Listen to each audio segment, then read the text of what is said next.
Kabut asap adalah pencemaran udara yang terjadi karena kabut asap mengandung partikel halus KM2,5 dan gas berbahaya lainnya yang dapat masuk ke saluran pernapasan hingga ke paru-paru. Jika dihirup terus-menerus, kabut asap ini dapat mengganggu kesehatan, terutama pada sistem pernapasan. Kabut asap juga berdampak pada kesehatan.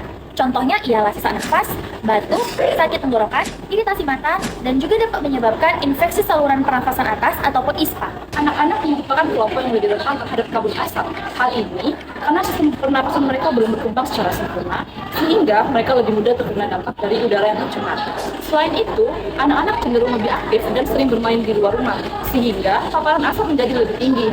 Akibatnya, anak-anak lebih beresiko mengalami gangguan pernapasan seperti ISPA dibandingkan dengan orang dewasa. Bu, di rumah ibu-ibu anaknya pada suka batuk-batuk nggak? Di rumah saya tuh Bu, anak batuk-batuk terus, saya jadi pusing Bu. Iya Bu, anak saya juga pas pulang sekolah tiba-tiba batuk terus. Itu akan parah kali sekarang kabut asap ini. Kadang pagi tuh gak nampak lagi langit pagi-pagi. Awak mau lihat langit itu, tapi itu tuh kabut asap. Untuk sekarang kepala desanya mau ngumpulin kita ya untuk dengar edukasi dari perawat. Jadi sekarang kita ngumpulin bahannya ibu-ibu. Iya. Assalamualaikum warahmatullahi wabarakatuh. Waalaikumsalam warahmatullahi wabarakatuh. Selamat siang ibu-ibu semua. Bagaimana kabar ibu hari ini? Sehat? Sehat semua ya. Baik ibu-ibu, sebelumnya sudah ada yang tahu kita hari ini akan melakukan apa? Sudah.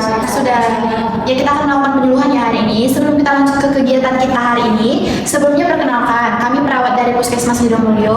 Sebelumnya perkenalkan nama saya Jessica dan di sini ada rekan saya Najmi.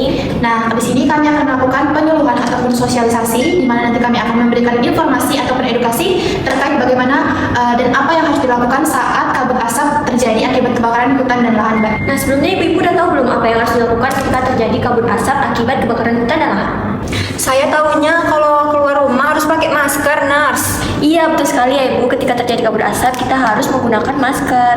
Nah, baik ibu-ibu, perlu ibu-ibu semua ketahui bahwa asap akibat kebakaran hutan dan lahan itu sangat berbahaya. Ibu, anak itu merupakan kelompok yang rentan karena mereka itu imunitasnya masih lemah kan, masih belum optimal dan juga perkembangan saluran pernafasannya itu masih dalam tahap perkembangan dan juga pertumbuhan. Nah, jadi ibu-ibu, dampak yang sering terjadi pada anak ketika ada kabut asap akibat kebakaran hutan dan lahan itu adalah infeksi saluran pernapasan akut atau yang biasa kita kenal itu sering dibilang orang itu ISPA. Kemudian bisa juga terjadi pada anak yaitu eksaserbasi asma dan biasanya pada anak itu akan terjadi iritasi pada mata dan juga pada kulitnya. Begitu. Nah, jadi apa yang harus dilakukan ketika udara itu sedang tidak sehat? Maka anak-anak kita disarankan untuk tidak keluar rumah atau bermain keluar rumah karena berisiko untuk merusak saluran pernapasannya. Tapi jika kondisinya memang mengharuskan anak keluar rumah, ibu-ibu harus pastikan saat anak keluar rumah itu harus menggunakan masker. Kalau bisa dan harus bisa itu menggunakan masker medis atau masker N95 kalau ibu-ibu beli ke apotek atau ke warung terdekat atau ke grosir terdekat. Kenapa harus masker medis? Karena masker medis ini materialnya itu lebih rapat, jadi dia bisa menghalang ataupun menyaring debu-debu dari polusi asap tersebut. Begitu ibu-ibu. Nah, ketika asap pekat, segera tutup ventilasi serta jendela-jendela yang ada di rumah karena untuk mencegah masuknya asap tadi ke dalam rumah kita. Nah, jika ibu-ibu memiliki air purifier di rumah, ibu-ibu bisa menggunakan air purifier tersebut untuk mengurangi polusi dari udara kebakaran hutan dan lahan. Nah, sangat penting ya ibu-ibu untuk kita berikan makanan yang bergizi dan seimbang untuk anak-anak kita. Yang jelas fungsinya untuk pertumbuhan dan juga perkembangan anak-anak kita. Pastikan juga sebelum makan itu cuci tangan yang bersih, cuci tangan yang langkah, lalu aktivitas fisiknya jangan lupa karena walaupun sedang libur ya sekolah tadi kita harus tetap beraktivitas ataupun ada kegiatan dan jangan lupa untuk minum air putih yang cukup sebanyak 8 gelas per hari untuk meningkatkan imunitas tubuh anak kita. Nah, jadi ibu sekalian harus waspada ketika muncul gejala berbahaya pada anak. Gejala yang seperti apa? Anak batuk, anak sesak napas cepat, kemudian ketika anak terlihat lemas. Nah, jadi ibu jangan sepele ya. Ketika ibu menemukan gejala tersebut pada anak, ibu harus segera membawa anak ke fasilitas kesehatan terdekat atau yang ada di daerah tersebut. Nah, baik ibu-ibu, dari diskusi kita hari ini, apakah sejauh ini bisa ibu pahami? Bisa.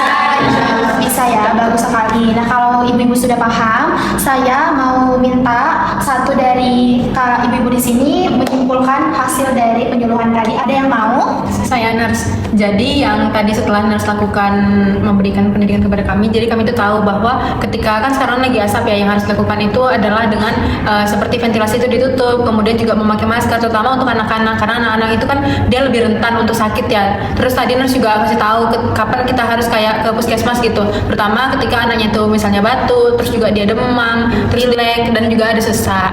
Nah, karena ibu-ibu semua sudah paham, nah diharapkan dengan pengetahuan yang bisa ibu ambil saat ini dapat ibu gunakan untuk melindungi anak dari polusi asap akibat kebakaran hutan dan lahan, serta meningkatkan kesehatan anak-anak, terutama pada saat kondisi yang seperti ini. Baik ibu-ibu semua, sebelum kami pamit, kami ingin memberikan sedikit apresiasi kepada ibu-ibu semua karena sudah mau berkumpul di balai desa ini untuk mengikuti penyuluhan dari kami.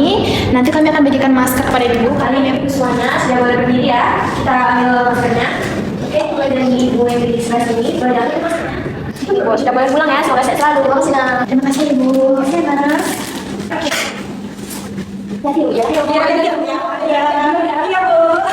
Main apa kita hari ini? Umpet yuk. Ayolah. Yuk. Main yuk. Apa? Main petak umpet aja. Yuk. Ayolah. Yuk. Jaga. Siapa jaga? Kamu jaga. Yuk. 3, 4, 5. Aku cari ya. Curang. Tadi kan dia hitung sampai 5. Iya, nggak ada curang kok dia. Nggak ada curang.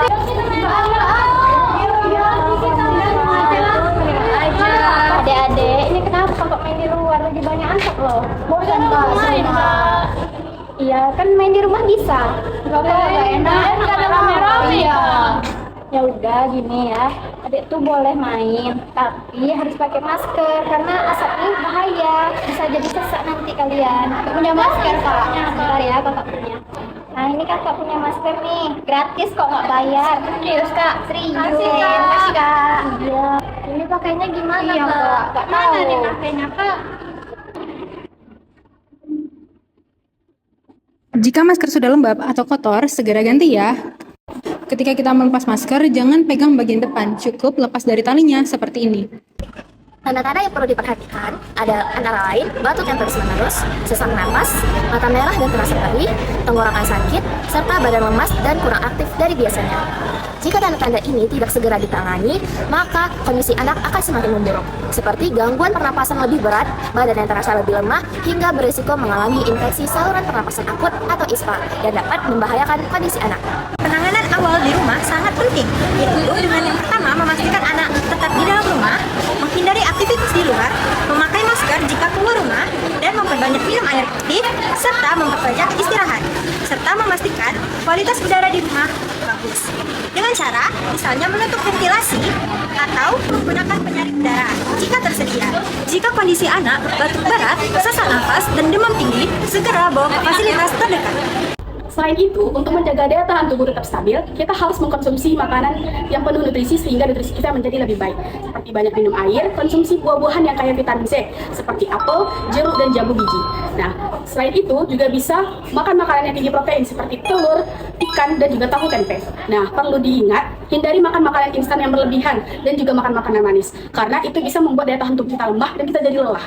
Selain kesehatan fisik, kondisi psikologis anak juga perlu diperhatikan setelah mengalami kabut asap. Anak dapat merasakan cemas, takut, atau tidak nyaman. Peran orang tua penting untuk memberikan rasa aman pada anak dengan cara memberikan perhatian dan juga menjelaskan situasi menggunakan bahasa yang dipahami anak. Ajak anak melakukan aktivitas ringan dan menyenangkan di dalam rumah agar suasana hati tetap baik. Dukungan emosional sangat perlu untuk anak agar anak tetap tenang dan cepat pulih. Selanjutnya, ketika paparan asap mereda, orang tua itu perlu memantau kesehatan anak dengan melakukan pemeriksaan dan kontrol ke fasilitas kesehatan. Di mana hal ini penting untuk memastikan agar tidak ada gangguan masalah pernafasan akibat paparan asap seperti infeksi dan penurunan fungsi paru, terutama pada anak yang mengalami sesak, batuk, ispa. Kontrol rutin ini sangat dianjurkan agar anak benar-benar pulih dengan pemeriksaan berkala.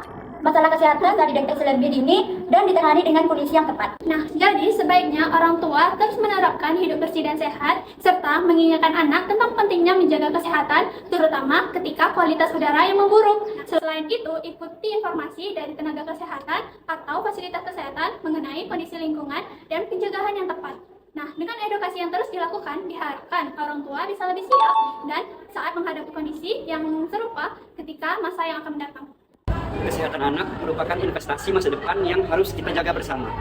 Mulai dari dukungan psikis di rumah hingga edukasi di puskesmas. Setiap tindakan kecil sangatlah berarti bagi mereka. Jangan menunggu gejala memberat. Segeralah menggunakan masker, jaga asupan nutrisi, dan jangan ragu untuk berkonsultasi kepada tenaga kesehatan. Mari bersama kita ciptakan lingkungan yang sehat dan aman untuk anak Indonesia. Sampai jumpa di video edukasi selanjutnya.